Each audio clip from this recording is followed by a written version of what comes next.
Assalamualaikum warahmatullahi wabarakatuh. Perkenalkan, nama saya Zahrina Imatul Azizi dari SMK Negeri 1 Babelan, kelas 12 RPL 2 nomor absen 35. Di sini saya akan menceritakan pengalaman yang dialami oleh seorang pendaki yang pernah mendaki di Gunung Rakutak, Kabupaten Bandung. Kejadian mistis ini dialami oleh seorang pendaki yang bernama Galih yang pertama kali mendaki di Gunung Rakutak pada tahun 2009 yang lalu. Kisahnya dimulai ketika temannya yang ada di organisasi Malapa mengajak untuk naik Gunung Rakutak. Ini adalah pengalaman pertama yang dialami oleh Galih.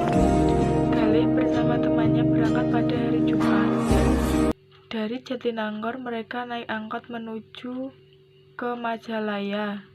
Sore harinya mereka sampai di titik awal pintu masuk pos pendakian. Menjelang maghrib, mereka memutuskan untuk muncak demi mengejar pemandangan matahari terbit di pagi hari. Walaupun ada rasa yang mengganjal, mereka tetap melanjutkan perjalanan pendakian tersebut. Langit sudah mulai gelap dan mendung. Mereka bergegas untuk naik gunung. Suara jangkrik dan sunyinya malam membuat mereka ketakutan. Setibanya di satu pos, mereka bertemu dengan pendaki lain yang sedang beristirahat.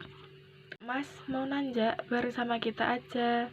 tanya teman Galih kepada orang yang sedang beristirahat. Mereka tidak merespon dan hanya menundukkan kepala. Karena gelap dan penerangan seadanya, Galih tidak dapat melihat muka orang tersebut. Waktu semakin larut. Saat pendakian, Galih merasa ada yang sedang memegang kakinya. Kemudian, Galih dan teman-temannya melihat banyak perempuan yang sedang melihat ke arahnya. Apabila melihat kejadian aneh yang saat mendaki, maka tidak boleh diceritakan saat itu juga karena itu merupakan pantangan. Menjelang jam 12 malam, mereka sampai di Danau Ciaus. Mereka memutuskan untuk beristirahat dan mendirikan tenda di Danau Ciharus. Saat mendirikan tenda, Galih mendengar suara keramaian seperti layaknya pasar malam. Galih mengajak teman-temannya untuk pergi menengok keramaian itu. Galih mengira di sana banyak orang yang sedang berjualan, layaknya seperti pasar. Tetapi teman-temannya tidak ada yang meresponnya. Akhirnya Galih memutuskan untuk ke sana sendirian.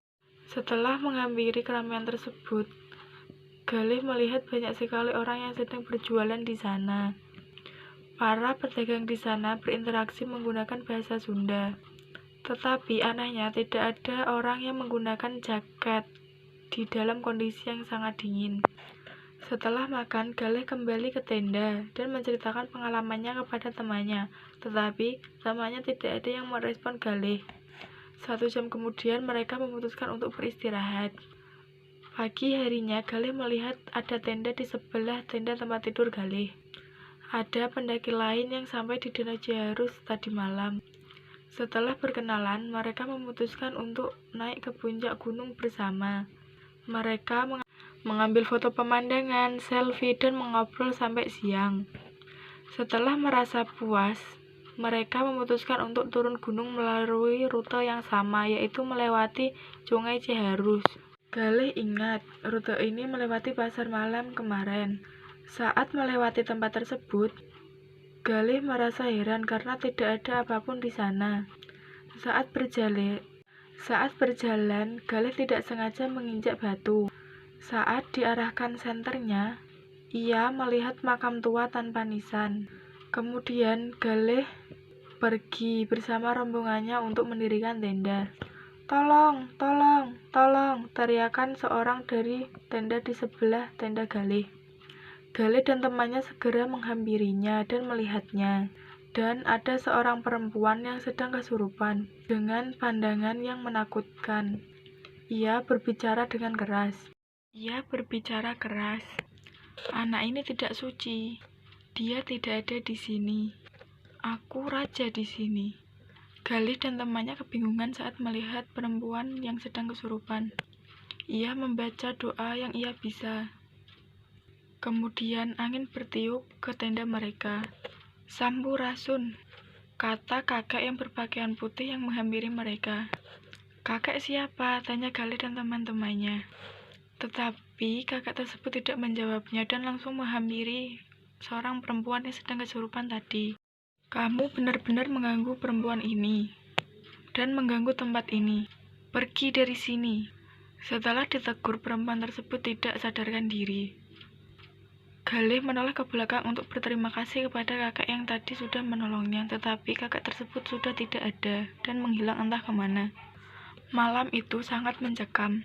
Galih dan temannya tidak bisa tidur dengan nyenyak. Akhirnya mereka memutuskan untuk turun gunung setelah azan subuh berkumandang. Dengan berhati-hati mereka turun gunung dan tiba di pintu masuk pendakian dengan selamat. Menurut saya, apabila sedang berhalangan atau datang bulan, sebaiknya tidak melakukan pendakian. Dan jangan pernah mendaki gunung menjelang maghrib, apalagi pada hari Jumat. Tetap menjaga sikap dan ucapan saat mendaki gunung, karena itu bukan tempat asal kita. Sekian yang dapat saya ceritakan di pengalamannya Mas Galih. Saya ucapkan terima kasih. Wassalamualaikum warahmatullahi wabarakatuh.